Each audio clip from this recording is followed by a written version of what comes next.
દર્શક મિત્રો, આપ જોઈ રહ્યા છો NN ન્યૂઝ. હું છું એન્કર અર્પિતા પટેલ. હવે જોઈએ અગત્યના સમાચાર.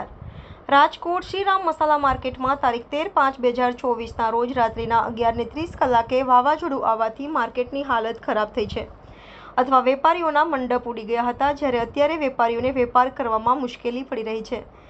વાતાવરણ બદલતા કોઈ જાનહાનિ થઈ નથી. NN news Rajkot. દર્શક મિત્રો, તમારી આસપાસ બની રહેલી અવનવી ઘટનાઓ વિશે જાણવા માટે NN ન્યૂઝને લાઇક કરો, શેર કરો, સબસ્ક્રાઇબ કરો અને બેલ આઇકન પ્રેસ કરો, જેથી આપને નોટિફિકેશન્સ મળતી રહે.